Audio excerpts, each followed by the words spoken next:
첫 번째 학생의 상담 신청서 살펴볼게요. 첫 번째 상담 학생은 화학공학 분야에 관심이 많은 졸업생입니다. 수능 평균은 1.5등급이고요. 희망대학은 가군으로 서강대 화공생명공학부, 나군으로 고려대 화학과 또는 수학과, 다군으로 중앙대 창의 ICT 공과대학 희망하고 있습니다. 전화 연결해 볼게요. 안녕하세요. 네, 안녕하세요. 네, 간단히 자기소개 부탁드려요. 올해 재수했던 자연계 학생입니다. 네, 반갑습니다. 오늘 상담이 정말 많은 도움이 되길 바라고요. 자, 지금부터 우리 학생의 수능 성적 살펴보겠습니다. 자, 우리 학생의 수능 점수를 살펴보면 국어 1등급, 수학하영 1등급, 영어 1등급, 한국사 2등급, 화학원 2등급, 지구과학원 3등급으로 평균 1.5등급이네요. 김호성 선생님, 우리 학생의 수능 점수 살펴보셨는데요. 우리 학생 자연계 예상 속차와 누적 백분이 어느 정도 예상하시나요? 네, 일단 우리 학생의 성적은 이제 국어, 수학, 탐구 세 영역 백분위 합계 281.55입니다. 일단 국어, 수학, 영어, 과탐으로 이제 4개 영역을 선택한 자연계 예상 누적 백분위는 약 2.95%로 이때 학생들은 보통 영어 평균 등급을 한 1.3등급을 예상하기 때문에 우리 학생은 조금 더 위에 있다고 보시면 되겠고요. 그다음에 이제 또 표준 점수를 한번 저희가 누적 백분위를 봤을 때는 백분위보다는 조금 불리한 4.98%의 상위 누적 분포가 나옵니다. 자, 이때는 또 영어 평균 등급이 한 1.4등급 정도를 예상하기 때문에 우리 학생은 지금 현재 1등급이기 때문에 좀 유리하다고 볼 수 있겠습니다. 자, 그런데 이제 실제는 이제 등위를 보면 국어, 수학, 영어, 그다음에 과탐 4개 영역을 응시한 전국의 자연계 학생 중에서 약 한 58,700명 정도 표본을 봤더니 우리 학생은 약 한 2,900등 정도의 순위가 나옵니다. 근데 이 정도의 순위라면 대략 이제 경희대나 그다음에 서울시립대 또는 중앙대학교 중하위권 학과 정도에 해당하는 부분에서 좀 더 이제 적정한 어떤 그런 점수가 나온다라고 볼 수 있겠습니다. 네, 선생님 정시지원 포인트도 알려주세요. 예, 일단 제가 우리 학생의 질문 한번 해볼게요. 우리 학생은 지금 이제 자연계 졸업생인데, 일단 그 희망 그 설명서에 1승 1무 1패라고 하면서 이제 서강대 가군을 이제 1승, 그 다음에 이제 중앙대학교 창의 ICT 공과대학을 1무로 적었는데, 혹시 그 이유가 뭔지 한번 제가 묻고 싶습니다. 이거는 그 입시 초반이라서 조금 데이터가 부정확하게 나왔을 때 제가 잡은 거라서 그렇게 나온 것 같아요. 그럼 본인은 약간 지금 조정하고 있습니까? 예. 그렇군요. 일단 우리 학생의 기본적인 점수가 이제 표준 점수가 한 375점 정도 나오는 이제 그런 학생들 속에 포함되어 있는데 그런 이제 집단에 속해 있는 학생들의 각 영역별 평균을 보면 우리 학생이 국어는 한 플러스 2점 정도가 좀 앞서고 있고요. 그 다음에 이제 수학은 플러스 3점 정도. 그 다음에 이제 과탐은 마이너스 1점 정도가 약간 부족하고 영어는 평균 0.4등급 정도가 유리하다고 볼 수 있습니다. 자, 이것만 보면 분명히 이제 수학이 우리 학생이 많이 유리하다라고 해서 그 과탐 성적이 상대적으로 부족한 우리 학생에게 있어서는 그렇게 좀 유리함이 앞선다라고 볼 수가 있는데 실제는 국어와 수학, 과탐의 표준 점수를 직접 대입하는 대학들을 우리 학생은 지금 현재 지원하기 때문에 특히 국어랑 수학 같은 경우는 표준 점수가 실제 과탐보다는 좀 낮게 나옵니다. 다시 말씀드리면 우리 학생의 실제 백분위는 낮지만 과탐의 표준 점수 값 자체가 크기 때문에 오히려 수학 반영 비율이 높은 상위권 대학에서는 유리함이 약간 적다. 이런 부분을 가장 정시 포인트로 삼으시면 좋겠습니다. 네, 정시 지원 포인트까지 살펴봤는데요. 최진규 선생님, 우리 학생의 경우에는 과학 탐구 영역 중에 지구과학원 과목이 3등급으로 사실 좀 저조한 편이잖아요. 네. 이렇게 탐구 영역 중에 한 과목을 특히 좀 못 본 학생들의 경우에는 정시 지원할 때 어떤 점을 더 신경 써야 할지 조언의 팁 있으면 부탁드릴게요. 네, 인문계 학생들 같으면은 이제 탐구 과목 한 과목이 부족하면은 한문이나 제2의 국어 과목을 잘 봤으면 이제 대체가 가능하지요. 물론 이제 상위권 대학에 해당합니다. 자연계 같은 경우는 뭐 이렇게 하는 대학도 있긴 한데 그 경우는 이제 아주 지방 대학의 일부 학교에 이제 한정되기 때문에 이제 큰 의미는 없고요. 그 다음에 이제 한 과목을 탐구 과목에서 선택할 수 있는 대학을 선택하면 좋겠지만은 우리 학생이 지원하려고 하는 대학도 상당히 상위권 대학이기 때문에 이렇게 탐구 두 과목을 다 쓰기 때문에 그 부분도 이제 쉽지 않은 부분이 되겠네요. 우선 이제 3등급이라고 얘기를 했는데 실제로 백분위를 보면 87%라는 얘기는 사실상 2등급에 가까운 그런 백분위를 보여주고 있고요. 그 다음에 2등급이 나온 화학 1과목의 표준 점수가 62인데 지구과학 1도 표준 점수가 62입니다. 그렇기 때문에 우리 학생 같은 경우는 이 표준 점수를 활용하는 그런 대학에 지원한다라면은 크게 이렇게 걱정하지 않아도 되지 않을까 이렇게 생각을 해봅니다. 네, 본격적으로 우리 학생을 위한 정시 지원 학교에 대해 알아볼게요. 먼저 상담 학생과 시청자들의 이해를 돕기 위해서 정시 상담 평가 기준 말씀드립니다. 수능 시험 취득 성적을 기준으로 봤을 때 합격 가능성이 높지 않거나 다소 무리가 있는 경우에는 상향, 희망대학과 학과의 요구 성적과 일치하거나 비슷한 경우에는 적정, 그리고 희망대학과 학과의 요구 성적보다 높으면 안정으로 저희가 봤습니다. 참고해 주시고요. 자, 김호성 선생님, 우리 학생이 작성한 상담 신청서 살펴보셨을 텐데요. 학생이 희망하는 대학들에 대한 진학 가능성, 그중에서 주목해야 할 대학이 있다면 어떤 대학이 있을까요? 예, 일단 우리 학생은 좀 아쉽지만 가군, 나군, 다군이 조금 더 약간 상향이라고 제가 일단 먼저 결론부터 좀 말씀을 드리겠습니다. 그래서 우리 학생은 오히려 합격을 좀 졸업생 입장에서 갈망한다면 가군이나 나군에서 조금 더 신중히 지원할 필요가 있다라고 말씀을 드릴 수가 있고요. 자, 그런 면에서 우리 학생이 희망했던 가군에 있는 서강대학교 화공생명공학 전공을 한번 화면 보시면서 한번 설명을 해드리겠습니다. 자, 여기는 이제 23명을 올해 모집하고요. 그다음에 경쟁률은 작년에 5.7대 1 정도 보였습니다. 자, 수능 90%의 학생부 비교과 10% 주로 이제 출석과 봉사가 되겠죠. 그다음에 국어와 수학, 그다음에 과탐의 반영 비율을 거기 보시는 것 같이 국어 34.4%, 그다음에 수학 가형은 46.9%, 그다음에 과탐 두 과목 평균은 18.7%. 다시 말씀드리면 수학에 해당하는 표준 점수에 해당하는 그 반영 영역 비율이 과탐의 그 100분위 변환 표준 점수보다 월등히 높다라고 하는 것이 이제 눈에 띄게 되겠죠. 자, 그래서 일단 대학 환산 점수가 이제 보통 우리 서강대 같은 경우는 이제 수능 900점 만점으로 이제 환산 점수를 할 때 실제 그 우리 학생에 해당하는 그런 점수가 대략 한 770.66 정도가 이제 제가 계산해 보니까 나옵니다. 물론 이때 계산값은 과탐을 그 대학에서 발표한 변환 표준 점수를 적용한 값이 되겠습니다. 자, 이거를 보통 이제 지원 가능 점수로 환산하면 대략 그냥 저희가 동비율일 때 379에서 382점대 학생들이 보통 지원이 가능하다라고 예상할 수 있고, 이건 역시 대학 환산 점수로 환산하면 약 778점 정도를 이제 놓고 얘기할 수 있습니다. 자, 우리 학생은 실제는 대학 환산 점수에서 대략 한 7.5 정도 가까이가 좀 모자란다. 물론 이 값이 그렇게 큰 값이냐 작은 값이냐 체감적으로 상대로 다를 수 있겠지만 일단 상위권 대학에서는 상당히 중요한 값이 되기 때문에 제가 좀 더 이 부분에 대해서는 적정이나 안정보다는 약간 상향이라고 말씀을 드릴 수가 있습니다. 자, 그래서 작년에도 여기 분명히 충원율은 59%, 다시 말씀드리면 작년에 44명 모집할 때 26명의 추가 합격은 보였지만 그래도 그 추가 합격자의 성적들은 거의 최초 합격자들의 성적과 붙어 있었기 때문에 일단 우리 학생은 제가 상향이라고 말씀을 드리겠습니다. 네. 자, 그럼 우리 학생을 위한 정시 추천 대학 살펴볼게요. 김호성 선생님이 제시하는 정시 추천 대학 지금 공개합니다. 가군으로 서울시립대 화학공학과, 나군으로 중앙대 공과대학, 다군으로 건국대 미래에너지공학과 추천해 주셨습니다.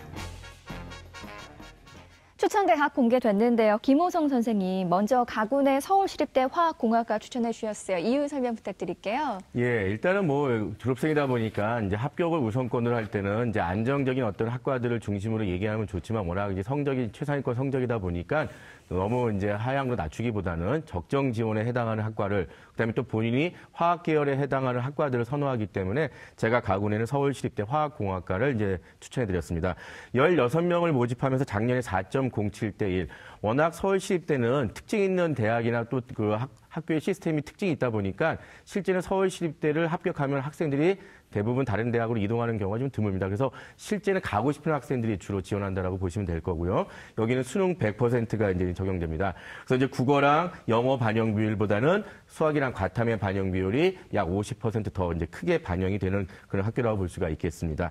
자, 여기는 보통 영어 1등급에 해당하는 부분에 대해서는 대학 환산 총점 1000점에다가 200점에 해당하는 그런 부분들을 반영해주고, 한국사 같은 경우는 감점에 대한 부분들 요인을 주는데 우리 학생은 실제는 뭐 한국사에 해당하는 부분이 감점이 없기 때문에 영어에 해당하는 그런 부분은 만점으로 적용했을 때 실제는 표준 점수 한 373에서 376점대 학생들이 적정으로 이제 지원 가능하다라고 보면 우리 학생은 375이기 때문에 이 안에 들어와 있습니다.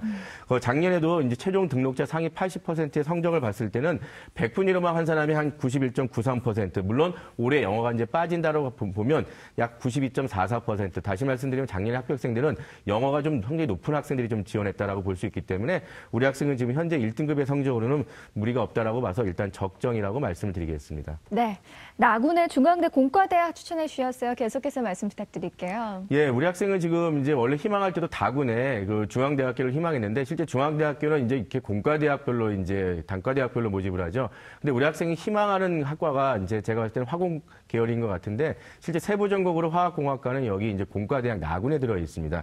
자, 그래서 나군의 중앙대 공과대학 보시면요. 예, 93명이나 모집한다는 것은 그만큼 이제 세부전공으로 2학년 때 갈리기 때문에 많은 학생들을 모집하고요. 그만큼도 많은 학생들이 또 이제 이월을 하는 그런 모습을 보일 수가 있겠습니다. 작년에 7.6대1 보였고요. 그다음에 수능 100%면서 여기는 역시 수학 가형에 해당하는 비율을 상당히 높여놓은 대학인데 과탐보다는 2배 이상은 아니기 때문에 아까 서강대보다는 조금 더 유리하다고 볼 수 있겠죠. 그다음에 영어 가산점, 한국사 가산점 부여하는데 우리 학생은 해당 사항 옵션보다 만점 받습니다. 자, 여기는 대략 한 376에서 377점 정도 학생들을 실제 지원 가능으로 보고 있는 이유는 나군에 있다 보니까 그렇습니다. 그래서 우리 학생이 지금 현재 375지만 나군에 있는 상태에서 최초 합격보다는 추가 합격에 대한 부분에서 적정하다라고 볼 수 있고요. 작년에도 역시 마찬가지로 약 70% 가까이 되는 학생들이 충원율을 보였기 때문에 우리 학생에게는 지금 나군의 중앙대 공과대학은 예, 일단 뭐 최초 합은 아니더라도 1차 추합 정도의 적정이다라고 볼 수 있겠습니다. 네, 끝으로 다군의 건국대 미래에너지 공학과도 추천해 주셨어요. 계속해서 말씀 부탁드릴게요. 예, 보통 상위권 학생들이 희망할 때는 가군, 나군에는 보통 본인이 희망하는 대학들이 대부분 배열되어 있는데 다군에는 좀 대학들이 많지가 않습니다. 그래서 아까 우리 학생들 맨 처음에는 중앙대학교를 다군에 이렇게 이제 희망했던 이유가 바로 그런 이유 같은데요. 일단은 합격 가능권에 좀 가까우면서 또 우리 학생이 기본적으로 이제 희망하는 학과, 더군다나 또 아까 미래의 어떤 취업에 대한 그런 부분까지 고려했을 때 일단은 건국대에서 이제 스마트 사업으로 밀고 있는 미래에너지 공학과를 제가 추천해드리겠습니다. 자, 건국대 미래에너지 공학과 같은 경우는 16명을 모집하고요. 그다음에 작년에도 16.56대1. 워낙 다군 자체가 예, 중앙대 건국대가 이제 지원율이 워낙 많습니다. 그래서 실제는 이렇게 높은 정률이 나와도 대부분 다 이렇게 추합으로 많이 또 이렇게 돌기 때문에 학생들이 많이 이제 선호하고 있었죠. 자, 학생부가 10%고 수능이 90%에 해당하는 그런 부분을 반영하는데 여기는 좀 특이하게 영어와 한국사 자체가 아예 전체 100% 반영 비율에 포함된다라고 보시면 되고 우리 학생은 영어, 한국사는 다 만점이기 때문에 실제는 수학이나 그다음에 국어, 과탐에 해당하는 부분만 이제 실제 고려하면 되겠죠. 자, 일단 373에서 375점. 상당히 높은 점수입니다. 다시 말씀드리는 다군이기 때문에 이렇게 높은 점수, 최초 합격선을 높게 잡지만 실제는 최종 합격선을 보면 조금 내려갈 수 있다라고 볼 수 있기 때문에 일단 우리 학생에게는 적정 지원이다라고 생각해서 일단 추천해드리지만 약간의 안정에 해당하는 부분도 실제는 예, 판단할 수 있다라고 말씀드릴 수 있겠습니다. 네, 우리 친구 궁금한 거 있어요? 네, 하나 있습니다. 네, 말씀해 주세요. 나군에서 1차 추가 합격 정도로 중앙대 공대를 말씀하셨는데 네.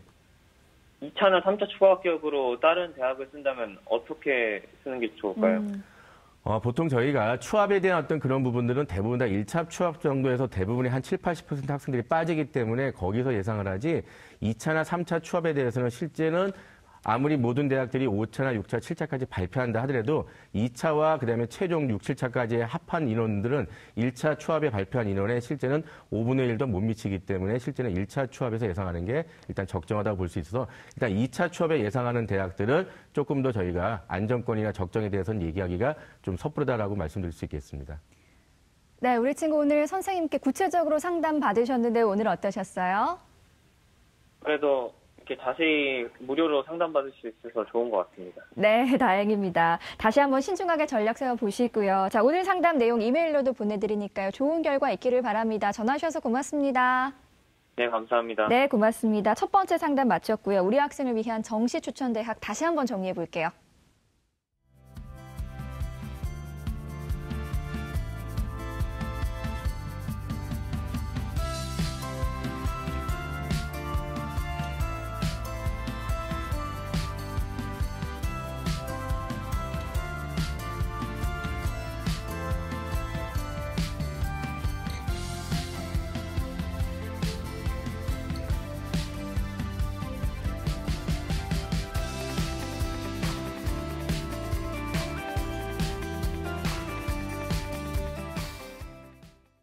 오늘의 주요 입시 정보 시간입니다. 주요 입시 정보 첫 번째입니다. 정시 지원 시에 학과를 정하지 못해 고민을 하는 수험생들이 많은데요. 이화여대가 올해 2018학년도 정시 모집에서 사상 처음으로 학과, 학부 구분 없이 합격자를 선발합니다. 이화여대는 지난해까지 정시 모집에서 학과 학부 등 25개 이상의 모집 단위로 원서를 받았었지만 올해부터는 정시 모집 선발 인원 389명을 인문 계열에서 211명, 자연 계열에서 178명으로만 나눠 뽑을 뿐 학과 학부 구분 없이 통합 선발하겠다고 발표했습니다. 정시 모집 신입생 전원을 1년간 자유전공으로 보내게 한 뒤 2학년 때는 41개 학과 학부 중에서 자유롭게 선택하게 할 계획인데요. 학과는 1학년 말에 선택하는데 이때 학점을 보지 않으며 학과별 인원 제한도 두지 않겠다는 게 이화여대 설명입니다. 인문 계열 혹은 자연 계열로 나눠서는 뽑지만 2학년 때는 다른 계열 학과도 선택할 수 있다는 것인데요. 정시 모집에 국한되지만 사실상 문이과 구분을 없앤 셈입니다. 이화여대 측은 정시 모집 지원자들이 학과별 탐색 시간을 충분히 갖지 못하고 급히 지원하게 되는 현실을 고려해서 정시 전형에서는 문이과 융합형 인재를 뽑아 1년간 진로 탐색 기회를 준다는 취지라고 하는데요. 이 같은 정시 전형 통합 선발을 최소한 3년간 유지할 방침이라고 합니다. 다만 의예과, 예체능학과 그리고 사범대와 간호대는 예외라고 하니까요. 주의해서 지원해야겠습니다. 주요 입시정보 마지막입니다. 정시 지원에 앞서서 중요하게 고려하는 점은 졸업 후의 취업 전망에 대한 고민일 텐데요. 졸업생의 고용 가능성이 높은 세계 대학으로 우리나라의 카이스트 대학이 국내 대학 중 1위를 차지했습니다. 영국 교육 전문지 타임스 하이어 에듀케이션이 최근 대학 졸업생들의 고용 가능성에 대해 순위를 매긴 2017 더 글로벌 대학 고용 가능성 순위를 발표했는데요. 카이스트가 세계 순위 77위로 지난해 82위보다 5계단 오르면서 국내 대학 중 1위를 차지했습니다. 카이스트에 이어 지난해와 마찬가지로 서울대가 지난해보다 4계단 올라 103위, 포스텍이 2계단 올라서 119위로 이름을 올렸는데요. 올해 주목되는 점은 고려대가 139위로 신규 진입하면서 지난해 순위권에 이름을 올린 국내 대학이 3개에서 올해 4개로 늘어났다는 점입니다. 고용 가능성 순위는 대학 졸업생들의 고용 가능성에 대한 국내외 기업의 인식의 기초에 매겨졌는데요. 특히 카이스트는 디지털 혁명에 적응하기 위해 졸업생들에게 필요한 기술을 가장 잘 준비하고 있는 기관을 꼽는 질문에서 영국의 명문대학인 UCL과 공동으로 2위를 차지해 높은 평가를 받았습니다. 지금까지 오늘의 주요 입시 정보 전해드렸습니다.